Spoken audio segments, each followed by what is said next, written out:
Thank you so much, Law. Welcome everyone to the LCS post-game lobby after a crazy day, a day of days in the summer split. I'm Sjokz, here with Drakos, Deficio, and Fnatic's Broxah. Broxah, first off, congrats. First place is locked in. You're kind of the king of the hill. Everyone was brawling. You also lost, though, but in the end, it didn't matter. Can you walk us through the day and the emotions of the day? I think the day overall was really mixed for me, because at first we obviously expected Sjokz to just beat H2K and make our day kind of easy and we would just be able to chill, but then they lost, then Misfits lost to Rocket. Yeah.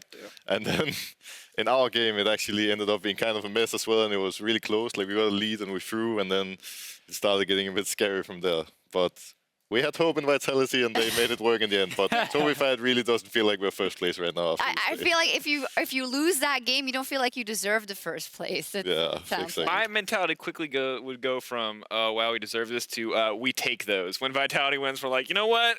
Can't really be picky. We lost Unicorns of Love today. We still got first place. It's been an okay day, you know? Still got it. Mandatory question we don't often get to talk to. So, excuse the word, but the losers of a game. What happened versus the Unicorns of Love, Broxah? I think a lot of things went wrong against Unicorns. The first of them was draft. We had a kind of weird draft where we ended up just blind picking Kindred, which is not something we normally do, but all of a sudden there was a lot of jungle bans, and we ended up in a pretty tricky spot, so we picked the Kindred, which was okay, but it could have been better. And then yeah, I don't know, it was just really random, and we didn't really know what to pick into Irelia, because like, just a lot I didn't go the way we expected them to, right? Teemo's a great pick into Irelia. Maybe we should have picked Teemo. I'm sure Caps would love that, to be fair, but I know, I just think like we were pretty well prepared coming into it, but then they threw a lot of curveballs at us, like a lot of things we didn't expect. Because interesting. Wait, what do you mean you didn't? That was the most predictable. Yeah, I was gonna say they picked Aurelia. He's undefeated on it. He only wins. They picked Kennen, which is apparently the only champion White Knight likes to play these days. What was unpredictable? I think the Irelia was somewhat predictable, but for example, for me, I really didn't expect this many jungle bans, right? Right. Okay. This is not something you normally see. I think there was 3 or 4 jungle bans in first ban phase. And that put me in a pretty tricky spot all of a sudden, where we quickly had to figure out if we want to still pick jungle first free, or if we want to sack me, like, what's the best thing to do, right? And we ended up going for the Kindred, which, as I mentioned, it was okay, but you know, it was not like I was going to carry with what you're saying is the Unicorns of Love prepared you for playoffs, because now you know, hey, this is a thing that can happen, let's quickly... Yeah, I think it's actually really good in a way that we lost today, because, like, in a way, regardless of what happened in draft or how we played it, doesn't really matter, because now we're first anyways, and we're going to have a lot of time to prepare coming into playoffs. And generally, when thinking of our team, I think we do the best after actually losing. Like, I don't think we've even had a week this year, or maybe the split only, where we actually went 0-2. Like, usually after we go 0-1, we find out what the problem is, we work on it, and we fix it. And now that happening right before playoffs should actually be beneficial for us more than anything, I think. Yeah. So a follow-up question now with the Unicorns loss, and not to stay on the just negative stuff with Fnatic, but I feel like over the last couple of games, they've been pretty messy overall, quite a lot. I mean, I've seen you guys be very vocal about it as well, being like, man, it wasn't the cleanest game, but we managed to win. Do you feel like you guys have been performing worse in the last couple of weeks? Or is it just like, you know, we knew we had it, so we could have a little bit of fun? I don't think we will ever really think of games that way. Like, we always play to win, and we were actually just as prepared coming into these 2 games as we were when we played G2 or Misfits or wherever it was. And we took it really serious. And yeah, I'm just not really sure what's happening, to be honest. I feel like our early games generally still have been really good. Right. I think pretty much every early game has been good. Even today we got ahead, but then we took a really bad fight, which I think has been one of our problems. We end up in a lot of bad fights and take some stupid risks instead of just closing the game out safely and properly, right? It was also a big problem against Splice, where we were pretty far ahead, but then we were just too rushed. We didn't play by the book, and we ended up throwing a few times. So we just need to be more disciplined, I feel. Yeah, you do have 2 weeks now, right, to work towards your semifinal. So I think we should turn it on the positive, although you don't really feel like it's a victory today. You guys did very much deserve that first place after the way you've played, even if it wasn't so clean. I think we can all agree that in the last couple of weeks, there's no one else right now that can hold a candle to Fnatic, and they should be first. Is that fair? definitely should be first place, 100%. I think a lot of the other teams are smelling a little bit of blood, maybe, because they're like, "Ooh, we're seeing some of the mistakes that could happen, They're or how beatable, yeah. you know how teams are trying to draft against them," which does hype up the thing in playoffs a bit more. But the thing is, there's such a difference between playing the regular season BU1s into then the best of 5 in especially summer playoffs. Like each player will have now on Fnatic side 2 weeks to have everything ready. They will scout the opponent in the quarterfinal. Like you get all the advantages. So I think we might see a more disciplined Fnatic in that semifinal, and then they will be super scary. And just additionally, you talk about the weakness today, being caught off guard by these jungle bans. That strategy, even if teams could learn from it, is something that Fnatic now gets to prepare for. Yeah. So any weakness they showed here, in theory, they have enough footage, and if they've got the knowledge of why they failed, they can just shore up all those weaknesses in the same way Deficio was talking about. And you might feel like if you're, going to go up against them in a semifinals matchup that maybe you have some kind of in, but I think it's really unlikely that you're going to get any kind of edge on Fnatic in terms of preparation when they get to watch your games and when our quarterfinals are going to be really intense competitively. Yeah, that is true. A final question. Of course, we were following the Reckless coming back in very closely, and we were thinking about the fact that it's the first time we've really seen a 6-man roster where these players are being subbed in and out. Do you feel with these 2 weeks of playing with either of the players, you're now prepared to go into playoffs, and it's really a strength and not a liability that someone hasn't played a lot of the season? I think coming into playoffs, it's going to be beneficial for us to have played with Reckless. I don't think it's part of the reason why we've been playing more poorly the last 2 weeks, but giving him some games is going to be really good going into playoffs, because both for him, because if he hasn't played for a long time and then suddenly gets thrown in a semifinal, he's going to be a little more nervous than usual. And for us as a team, the dynamic and the communication just changes when he's in the team, right? Like when you take a person out and put another in, it's just going to be different. And Reckless and Bwibu have 2 different personalities and bring a lot of different styles and views in game. So I think getting some games with Reckless now is going to be really good for us. And yeah, like going into playoffs, we should be really flexible in a really good spot, because we have 2 top laners and 2 AD carries, and not every team can brag about having that, right? That is so exciting, I have to say. I mean, us as the broadcast crew, and I think a lot of viewers as well, are just excited that this is something that is happening, although it came to it maybe a bit unconventionally due to Reckless benching himself. But this is cool. Like, this is a sort of flexibility that we really haven't seen from any team and could be a huge boon in playoffs. I also loved just the Whipper story overall. Yeah. Like, just the way he came in spring and suddenly had to play playoffs because of the injury, and then he wins the split, and talking about being the best top laner instantly. Then he becomes a bot laner, and then he's like, hey, I'm a great bot laner now. Like, that story in itself, even if you're a huge Fnatic, a huge Reckless fan, is awesome, because what he did with this team obviously works super well, because despite losing today, because of all the early wins they got, they are still first place. Yeah, I mean, it's a bit sad for Sjokz, because now we don't, like, he still, like, he also wins when he's on the team, but no one's like, okay, he's been playing forever, he's still doing good, but let's focus on here's my shout out to Sjokz. You rock. Okay, there we go. Well, let's check out how everything ended up after what turned out to be the penultimate day of the regular season. That means there's another day tomorrow. I didn't know that word either. Let us run us through the day. We came into the day thinking that the fight for first was, decided that Fnatic would get it because Schalke would beat H2K. H216 then beat Schalke 04. And Schalke was all of a sudden in another fight for the bye and couldn't get first anymore. And Fnatic needed to win versus the Unicorns of Love. Misfits then lost to Roccat, so they fell down to 5th place. Fnatic then lost to the Unicorns of Love, which made G2 eligible for 1st place. And then Vitality gave us Sunday with the round robin between Vitality, G2 Esports, and FC Schalke 04 for the bye. I feel like that's an ideal timeline. What do you guys think? I mean, from how many games can we play, how hype can we make it, I personally love it. I was kind of holding out for the G2 Fnatic tiebreaker for first. Sorry, Broxah. But now that you've locked it, I think this is the next best thing that could have happened. And honestly, Vitality probably feels really good about this. Schalke, yes, they lost to H2K today, but when you see all the potential scenarios that could have unfolded, this is one of the better ones, because there's a lot of places where they just would have locked 3rd or could have been in a tiebreaker for 4th. So the fact that they can still fight for a bye is very good for them at this point. I think one of the nightmare scenarios was a 3-way tie we had to play on a Sunday, but not for one of the top seeds. And you'd be like, That's great. Or the Misfits Vitality tiebreaker that could have happened today, where you play for 4 or 5, so you still play each other. You can just get play for one blue side. 3 or 5, That's or you it. can get it 2 also or 4. would not have been the most hyped tiebreaker. Before we talk about tomorrow, there's one thing that we need to wrap up for today. I just saw him from the corner of my eye. Otherwise, I would have forgotten. He's been standing there for 15 minutes. Wait. Verius has a trophy. His name is Minion now. Minion has a trophy for our superior analyst, Deficio, bro. Kneel, Minion. Give him the gift. For he hath earned it. Kiss my shoe. Donut. Kiss the shoe. That's stupid. No. You did well. You still got second place, even though it's the first loser.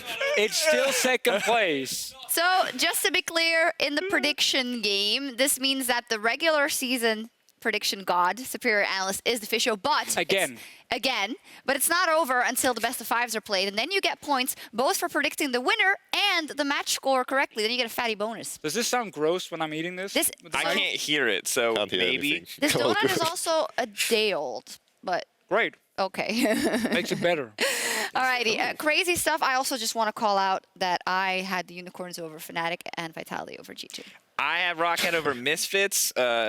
Yeah. No, it's a winner's donut. I won in that prediction. I'm beating Twitter now. Thank you. Me too. All right, you get it. You get it. It's yours. It's yours. You want to bite two, Broxah? You want to split this? Oh my You're gonna have it. It's okay.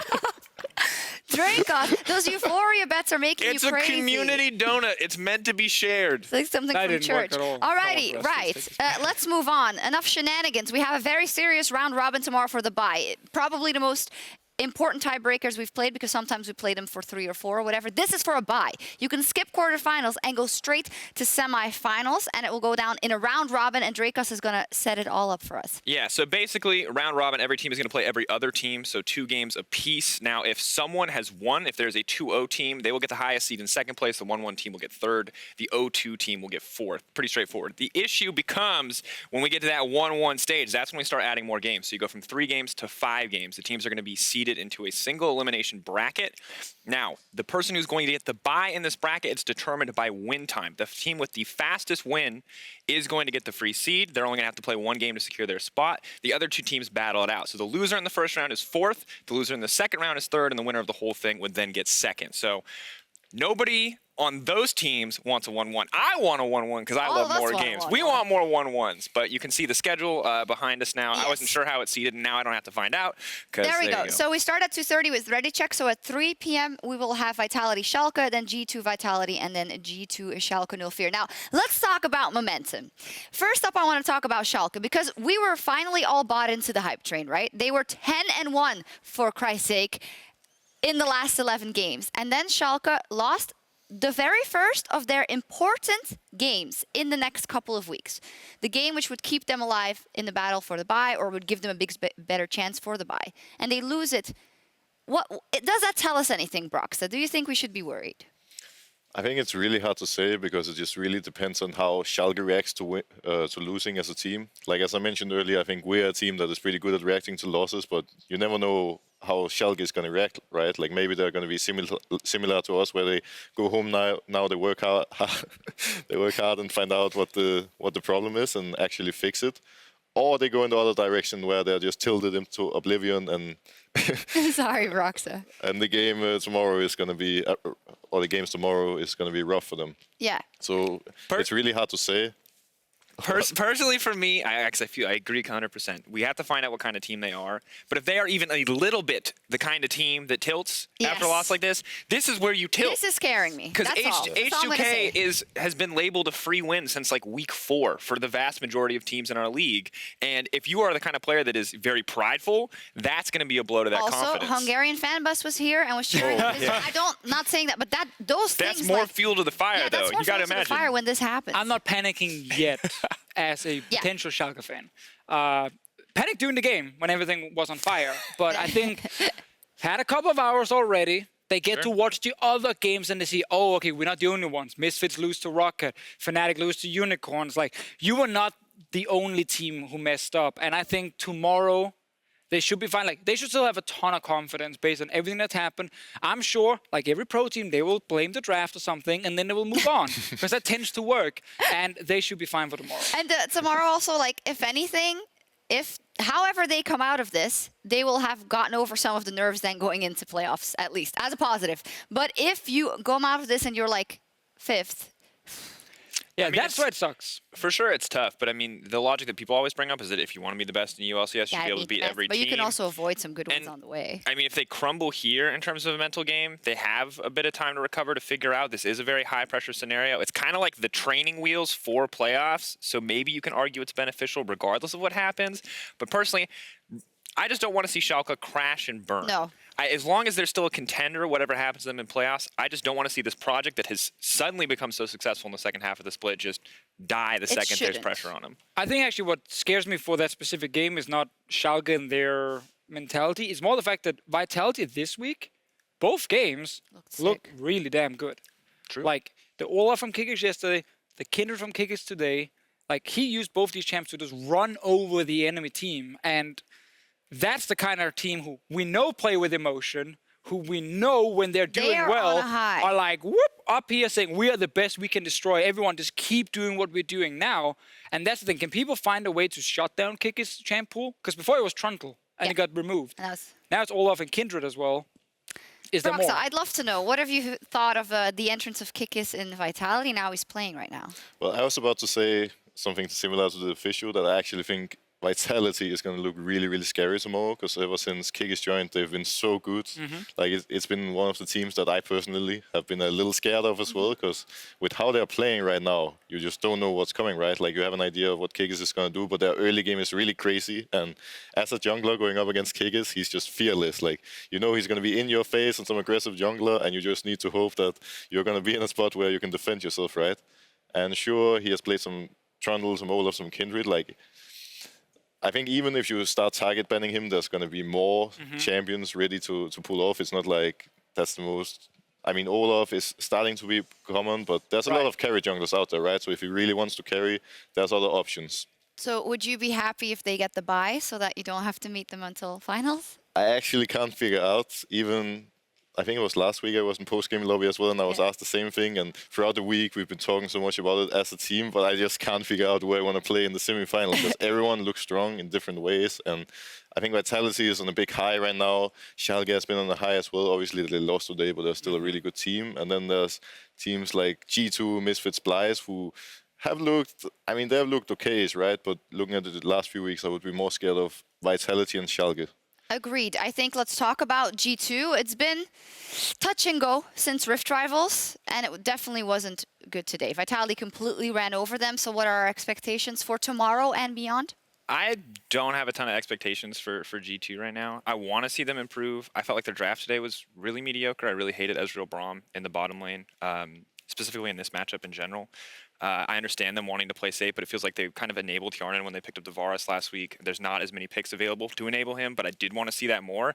And I'm just worried about where they're going to find consistency, because, I mean, we heard it from the cast too. It's like which form of Jankos is going to show up today, which form of each of these Polish junglers is going to show up. And I wonder how they're going to take a loss like this coming into tomorrow. I think based on the three teams, they match up fine against Schalke, because Schalke is not the kind of team who will completely punish you early game, at least normally. But the last time they did play each other, there was the game where Jankos went 0-5 on Gragas and they had the Z pick. So I feel like still that matchup is okay for G2. It's the Vitality one again, where that rematch is going to be probably an issue based on what we saw today. It's so hard, because we can say now G2 will lose all the games, and then tomorrow Jankos has a great early game in the first one and they look clean, and we're like, G2 is back. The only thing we can say is it's all against Vitality, it seems, tomorrow. They are on form. And I think the thing that I want to highlight here is what's really blown me away with Kickers is that he's incredibly consistent. And yes, there are games where you take his champion pool away and he looks weak, but the fact that that champion pool is growing just makes him look better and better. And whereas Gilius as a jungler on this team it was hard to tell when he was going to pop off and be really relevant, and when he wasn't, it was hard to play find for the a clear lanes, factor. right? Sure. Kickers always feels like he's going off as long as he has a champion he's comfortable on. Today was the Kindred. You talk about the Olaf, the Trundle as well. If that champion pool continues to grow, I imagine we're going to have a lot of drafts where people just target ban out junglers and hope for the best. But if there's that fourth champion, that fifth Kickers champion, I just don't see Vitality losing an early game when he's playing this well. In the context of junglers, it's also very, very exciting to me. Broxah, I think you'll agree with me. You're also not the flashy early game jungler, even though you enable Caps and the rest of the lanes very well. Kikis is really an all-out explosive. Jungler, amazing, is also not that kind of guy. And Jankos is the 50-50 guy. So I think Kikis is like the pure song explosive jungler 100%. 100% of the time, all the time.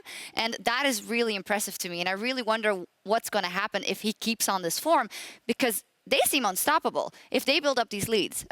So the follow-up question to that is mid-game vitality. What's the consensus on that now? Because they've gotten such big leads that they really just ran it down mid, right, in the last couple of games. But are we feeling more secure that they will have more in their playbook if it comes to close mid-game games? The way for them to secure Baron is always to have a big fight first. Yeah. It's not we're gonna like slowly secure all the vision and we're just gonna like force you out of the pit and there's no chance for you to get in.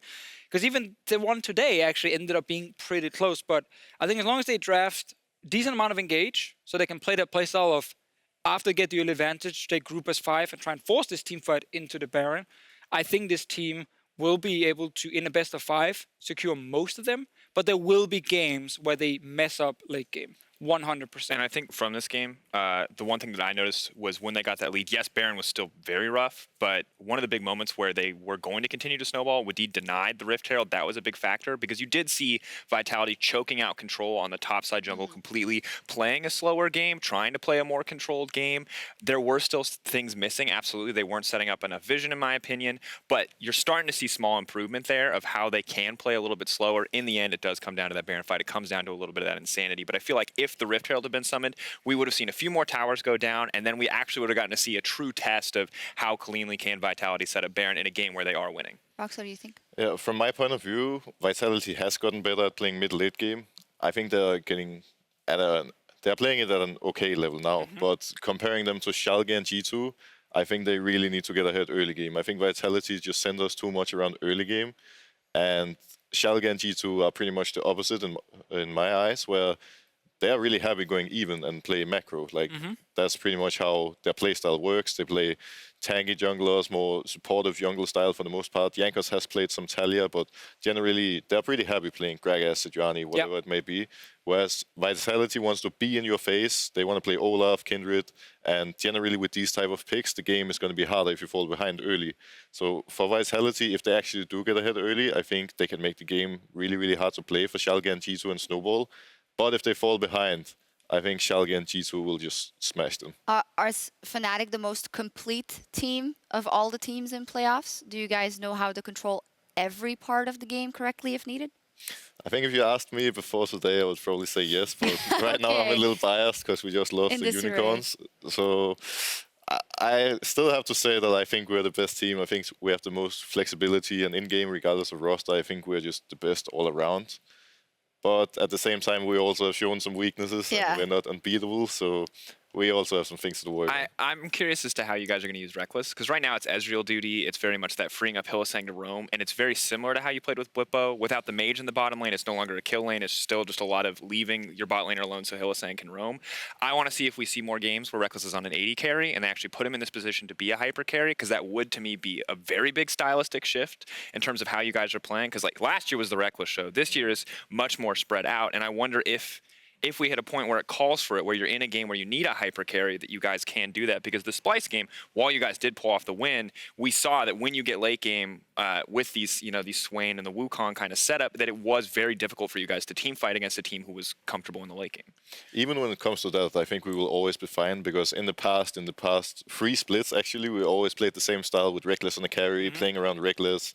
I was just, for the most part, ignoring Soas, just letting him kill him. Leave him on the island. And I saw a mic check actually recently with it was Maxlaw bullying Alfari with, always pathing from top to bot. And that's actually how we played the past 3 splits. It's only this split where it has been different. And I think that's kind of funny.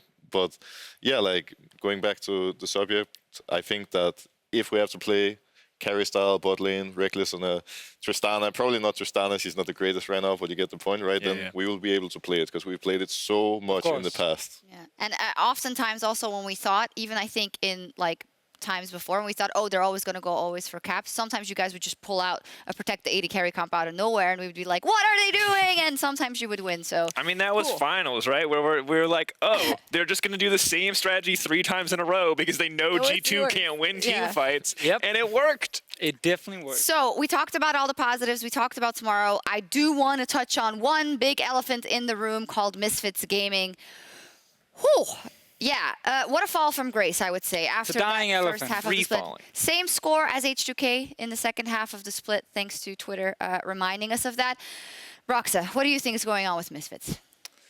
I think it's kind of hard to say, right? But I think they started getting a bit too high hopes when they were 9-0. I mean, you can't really blame them for that, right? But they were 9-0. It seemed like they were really confident and believed that they were by far the best team in Europe, at least from the outside.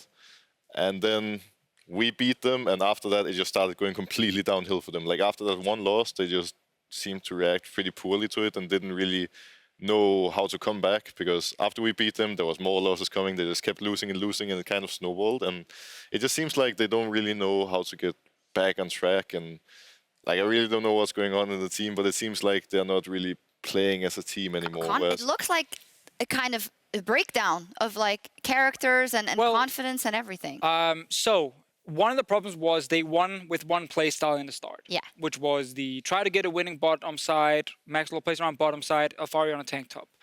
They stepped away from it after losing to Fnatic, where the focus was around mid lane. And obviously, you know, you guys shut down Sjokz pretty hard. The Wukong mid was a big surprise, all that kind of stuff. And they changed it to carry top laners a bit more. Hansama disappeared.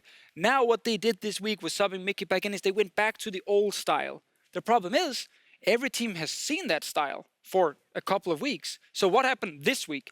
Both games, enemy teams hard-targeted bot lane. They tower dove from level 3, 4, and 5. Vitality did it yesterday with Kikis. Remember that? Down there, smacking Hansama in the face.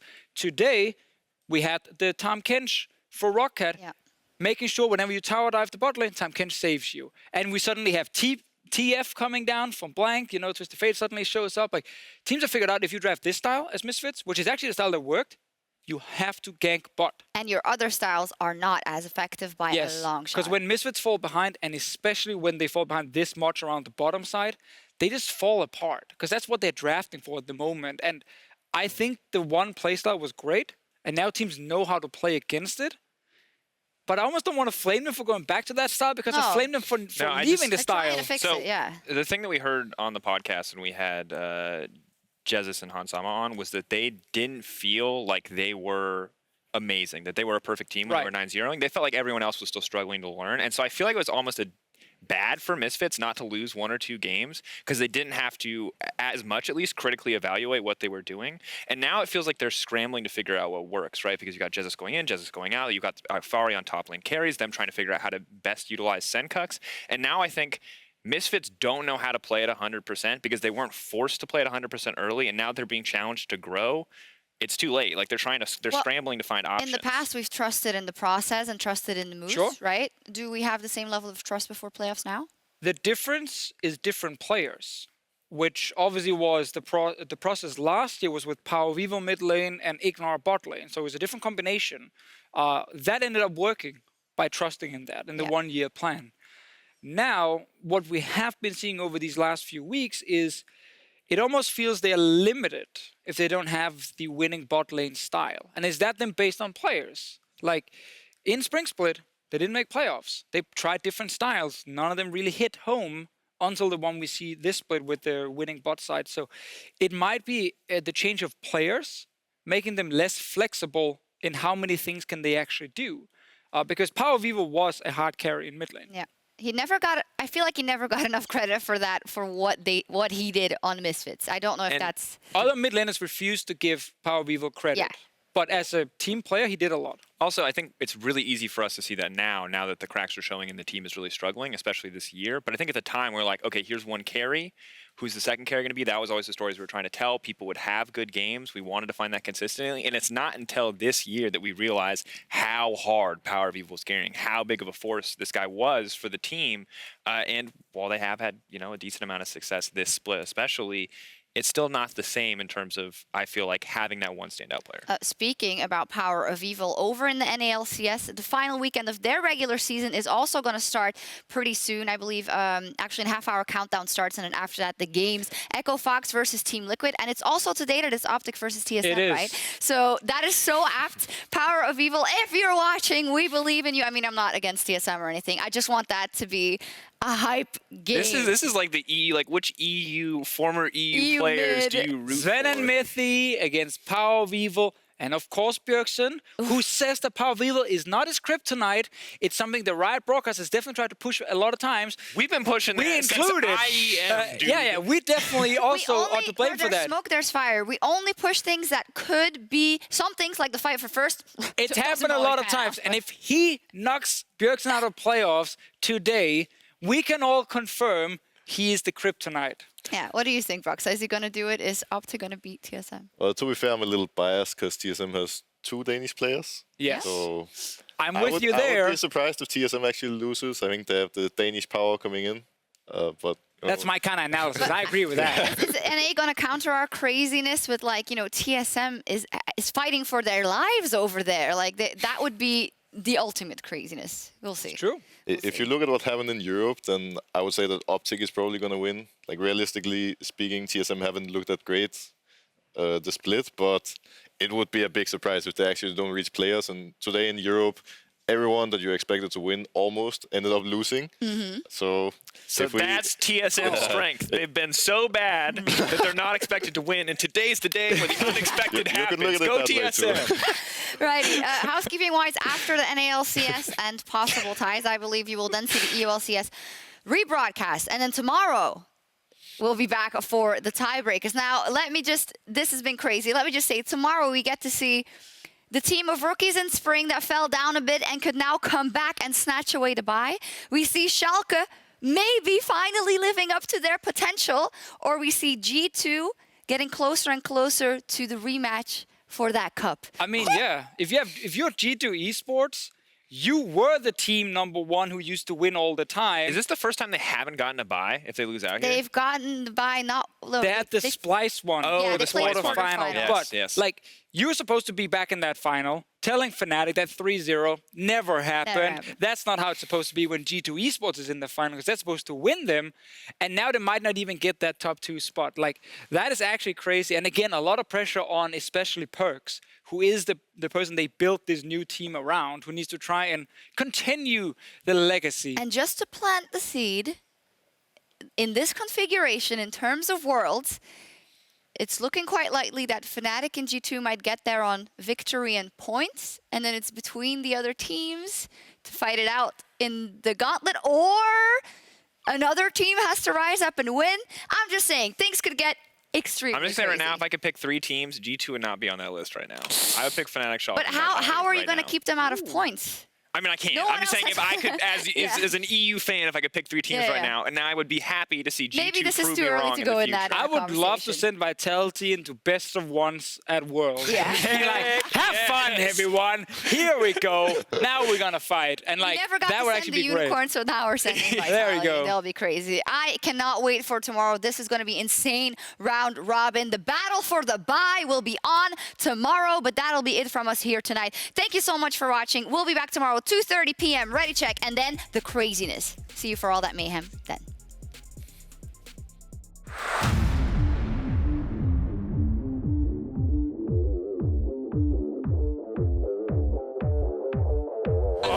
Joko throwing out the ice ball, and Betsy going in for the collapse, finally gets the kill, and that's going to be Splice with a victory.